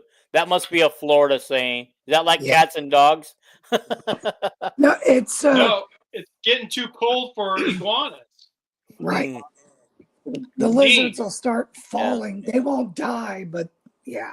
Yeah. Oh, falling. Okay, I get it now. I thought it was like you say, it's raining cats and dogs here. You guys say it's raining iguanas here. Okay. It's spitting snow in southern Middle Tennessee right now. I saw that on the internet. Somebody was taking videos of their place in Tennessee with snow. Yeah. Alrighty. Well, why don't we get to our picks? I think we've beaten all the dead horses and woke them up. By the way, Vandy says that quarterback several schools wanting to move to linebacker. Congratulations, Paul. I'm nailing that one. All right. Okay. So here's our picks. Okay. Jason and I went 7-3. He lost Iowa. He lost TCU because it's TCU and UCLA, which we all lost UCLA. And I changed my pick from Nebraska to UCLA at the last minute. So I that came back to bite me. Paul's the only one that got the Iowa State win correct. Calvin missed. He picked Murray State over UNI, and UNI did win that game. Kelvin's the only one to pick Oregon. Traitor. But alrighty. So the rest of us lost Iowa. We all got Rutgers. We all got A&M. Me and Kelvin got Texas Tech. We all got Indiana, correct? Oh, and I'm sorry. Jason also got Texas Tech, and so 7-3, 6-4, 6-4, 7-3. Yeah, I So- missed the Clemson game because I want them to lose one more game. Yeah, I remember when you picked it. That's the reason why you said I'm on it that way. I'm on Clemson watch. So Yeah. I want to throw this out there before we get off the air too. For all the people that want to constantly clamor for the backup quarterback at Iowa, and this, has been going on since, I don't know, dinosaurs roamed the earth. But Penn State is a great example of what can happen when you don't have your number one guy. And, So is Iowa. But I'm saying, like Penn State is a team loaded with talent, and they can't win a game. Now they played their asses off, and if not for a miracle catch, they would have won that game. But for people that think, well, the offense will just get magically better with Hexlinky or somebody else, probably not. Hey, Eric, I forgot to ask you. You were going to take that poster to the Oregon game with my name on it. Did you guys do that, or was it just too wet? Okay, I'll give you time to respond with that. So Paul, to rebut what you said, okay, I don't know of any Iowa fan that's clamoring to get our backup quarterback in this year. That's been the other years, yes, but this year I think everybody's happy with quarterback. Oh my God! Early in the season, everybody wanted Hank Brown. Are you kidding me? Hank Brown's number 3 right now. I know. We knew that he wasn't that good, but yeah, and okay, but the people that didn't know didn't know. Yeah, and that's Paul the thing said, I notice about people that don't know. They don't know. They don't know. Okay, but anyway, Paul, to go on the comment when you said that ask Penn State about not having their number one quarterback. Iowa lost the game too because we didn't have a number one quarterback in the Indiana game to finish the game. That's right. Yeah. And but anyway, I think Nebraska's new quarterback's an upgrade, but I'm probably wrong because I don't know. I thought their quarterback looked pretty good in that game against UCLA, but yeah. Anyway. Oh wow! Thank you, Eric. I appreciate that. Wow. I love that. What'd he say? He he and his son made a sign for me to show at the game. At the Oregon game, and it sounds like they did. He said we definitely represented. He's going to send me a photo as soon as he gets photos from his friend. So thank you, Eric. You and your son are definitely. I'm going to have to meet you guys in an Iowa game sometime when I come to Iowa City. Oh, I have one more, and this is important. Uh-oh. Oh boy. Do we now have the Herb Street kiss of death? Because he was the only one on game day that picked Iowa. No. Okay. Hey, wait a minute. Okay, to piggyback off of that, okay, all the talking heads all week were picking Iowa, were favoring Iowa, giving Iowa all this publicity, which, good publicity never hurts, especially when you're recruiting some of the best players you want to get at your school. Absolutely. But did that also jinx us? Because, every time they start talking about Iowa does the opposite. I mean, we almost pulled this off. I mean, guys, that's why it hurts so bad, because we almost pulled this off. But Herb Street was the only guy that picked Iowa on that game day thing. Yeah. Mm-hmm. Instead it was in Iowa City. I can't believe you go to Iowa City and you wouldn't pick it. Everybody else was in Iowa City too, but I don't understand it. They were giving their honest opinion. You know. Yeah, I can't wait to watch it. When I get some time, I'm gonna play that back. I purposely recorded it. I'm watching it right now. Iowa just gave up a sack. One of their only 2 sacks the whole game. So yeah, and it was the play where Weechin and Moulton ran into each other.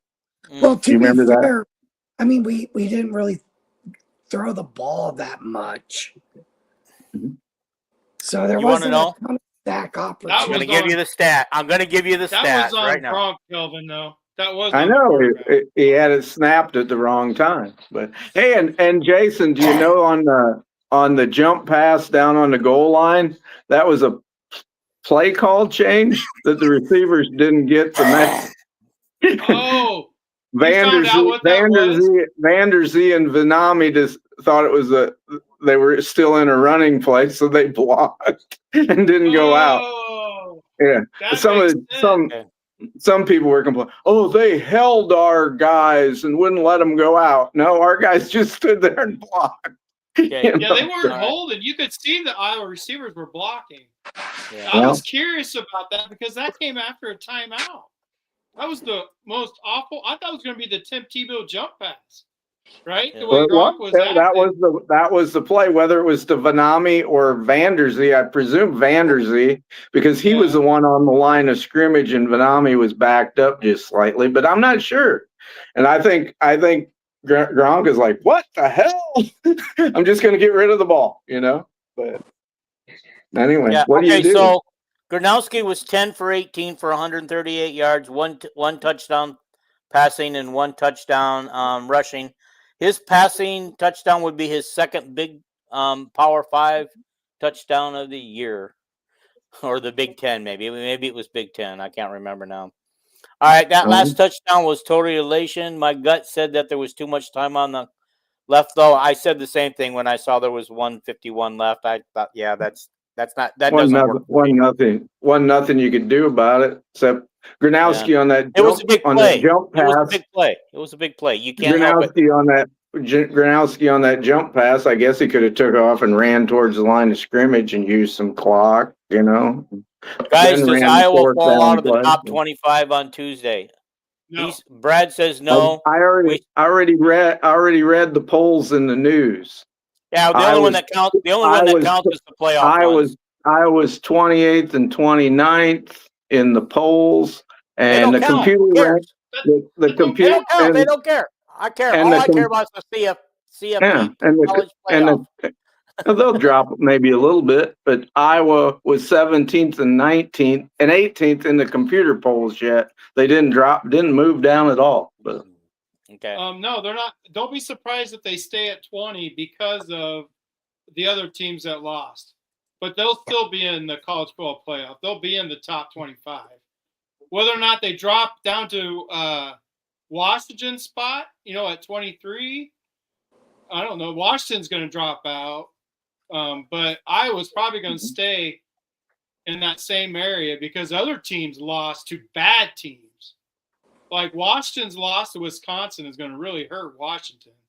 I wonder who Wisconsin played and won yesterday because I saw they had a Big Ten victory. So it was Washington? Yeah. Washington 13-10. And an interesting statistic, their punter they had 3 or 4 guys throw balls in the game, and their leading passer was the punter. He had 30 yards or something. I saw that headline. Was it at Wisconsin that the game was played at Wisconsin? Yeah. In a snowstorm. They have an athletic quarterback. They don't use the same quarterback. They're using this baseball player to play quarterback. He was drafted to the Major League Baseball League. Carson Smith, I think, is his name. Something like that. I thought Oregon got away with a ton of holding. Like, they just refused to call holding the entire game. So, well, if you're throwing a towel in the eyes of somebody, that's got to be some kind of a pass interference call, and you're not getting that call. So, I don't know about the rest of it, but if what truly happened in the game, I mean, I assume that Kelvin's going to watch it tonight, the end of the game, and tell us. I'm watching it right. I'm watching it right now. You'll see a lot of Dean. If rewatch it, you'll see a lot of like. There was one where one of Iowa's receivers, Phillips, I think it was, the dude held his jersey, and Phillips was like going like this, trying to get him off, and they didn't even call. And it would have been a deep pass. It was a good throw by Gronk. Like, he was right here, and then the guy just wouldn't let go of Phillips's jersey. You'll see that one. Even the announcers, you'll see replays of that. All right. Well, Eric says, I think Paul kind of alluded to this already, but I've seen tons of comments online that Iowa got away with tons of penalties. Those people must not realize that Iowa's the least penalized team in the country, and there are always missed calls for every team. There are. Both teams get missed. Yep. It's sad to say it's true. We're not the only team that's not getting calls in our favor. True. I watched the videotape of the new quarterback commit today again. If you want to know what he runs like, he kind of runs like between Rudock and Kyle McCann. Oh boy. And he needs to put some weight on, to stand the rigors of being hit in the Big Ten. So I just brought that up because they showed Gronowski carrying two guys for 3 yards to get a first down. So is this quarterback for next season? Well, is it 26 quarterback?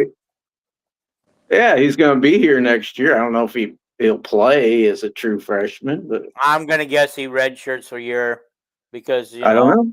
I'm convinced, unless the bottom falls out, I'm convinced. Okay, I can't even think of his name now. Hecklinski. Yeah, Hecklinski will be our number one quarterback next year. I don't think we need to go to the portal. We got Hecklinski. Brown will be leaving. We got a couple of decent ones waiting in the wings. Don't you think, Jason, or do you disagree with me on that? No, 100%. Hecklinski is going to be the starter unless he gets hurt. I mean, like, Lester loves the kid. Apparently, he's faster than grease lightning, and he kind of showed he does have a lot of speed. That's what Lester loves. He can throw the ball accurately. He doesn't have a cannon for an arm. Yeah, but he has a good enough arm for what Lester wants to do. This is all about Lester. Yeah, Lester and he's got some moxie because he didn't run the play that Lester wanted him to, and he kept it himself for a touchdown. Well, it was the play, but Lester wanted him to throw it in. He didn't want him to run. It's been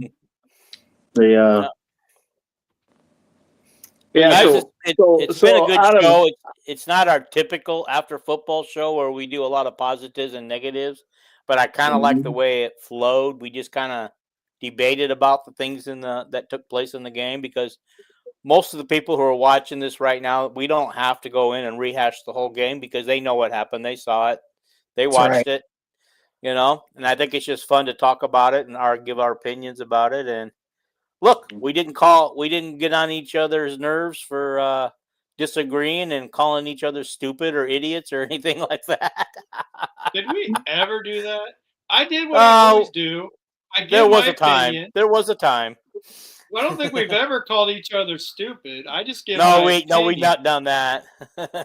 Yeah. My opinion, I voice my opinion very loudly. Yep. I have that kind of personality. Like, I love to debate. Obviously, you guys know that. That's pretty much how we met, is me debating online with you guys. But so yeah, there is that. But I don't think Paul and I were talking online one day about doing a podcast together, and Jason says, "Can I join you boys?" The rest is history. Because I would read your guys' stuff with the Noah guy. You guys would write stuff, and Noah wanted me to write for him. Nolan, yeah. Whatever the hell his name was. I have never asked to be on a podcast ever. Yeah. Well, I got booted from Nolan's podcast, so this is kind of how we got. Paul and I did. We worked for Nolan, and I think we were underappreciated, and now we're here. We are. I just really truly try to help Dean out.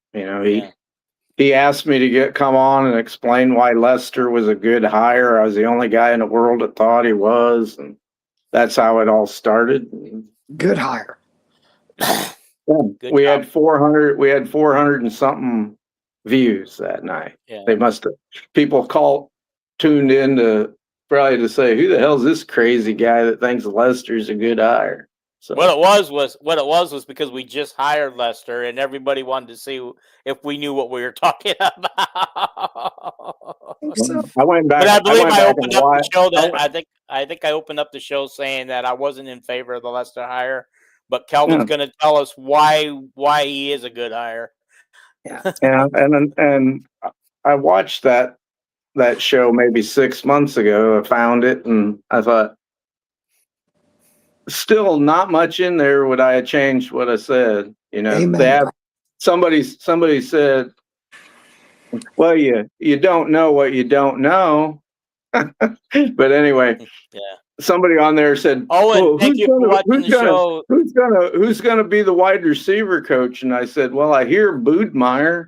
I said it wouldn't be my first choice, but I said you got to give the guy a chance. You know, you can't hate people before you give them a chance. At that time, Barnett was the worst offensive line coach in the history of mankind, you know. Yeah. Well, he's got a great offensive line right now. Now it's great. Hey. Now, before we leave, since you brought up Budmeyer, Mm-hmm. Are you still thinking that he's still the right wide receivers coach, knowing that we're struggling with our wide receivers this year? My answer. Well, I think Wetchen and Vanderzee have improved greatly in the last year.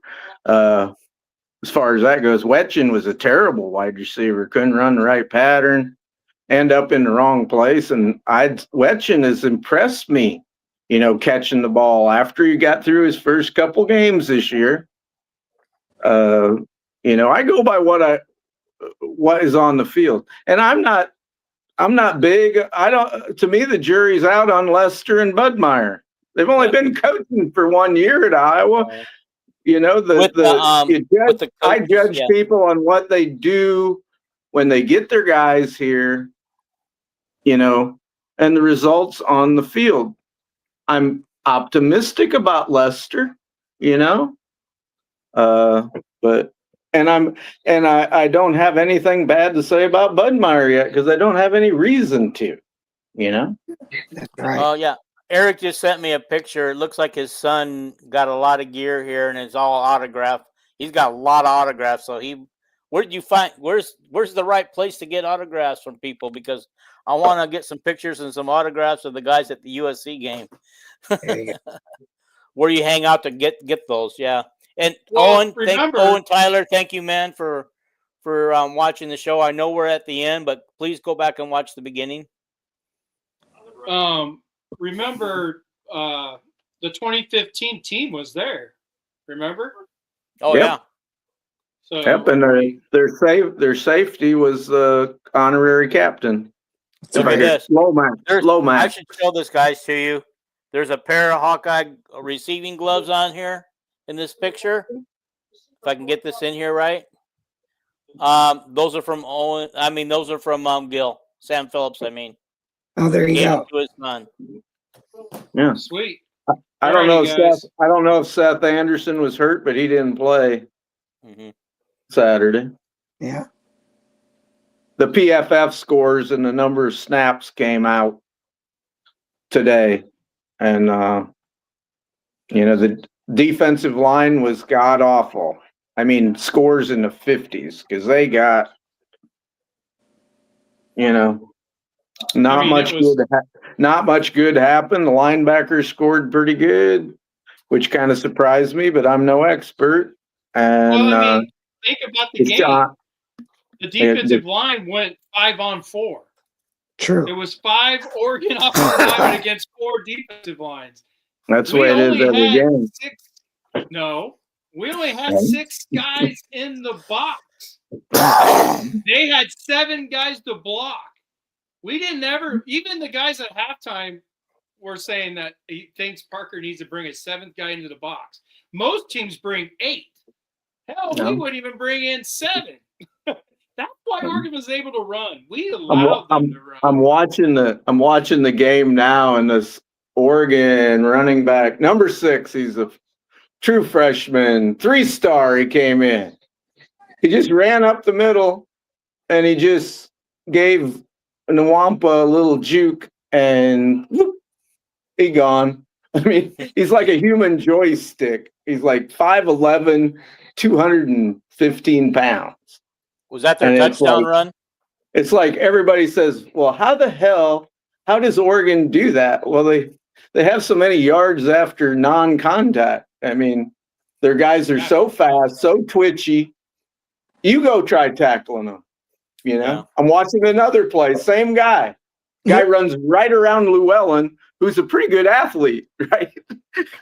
Yeah, but he's on the edge. It was 5-on-4. I don't understand what you don't understand about how we were playing. I ain't talking about that. Guys. I'm just saying they used blockers. We had 6 men to take on 7 blockers. Anybody's going to be able to run the ball the way Oregon did if we played that defense. I just said that their guys were so twitchy and fast when we did get a guy in their vicinity. It was like a human joystick. He just jumps to the right and runs right around Llewellyn, you know, or here's Nwampa. You know, Nwampa's one of our better athletes in the secondary, you know, and he just like, it was like when you try tackling Saquon Barkley, you know, Josie Jewell don't look very good, you know. Oh my goodness. Okay. All right, guys.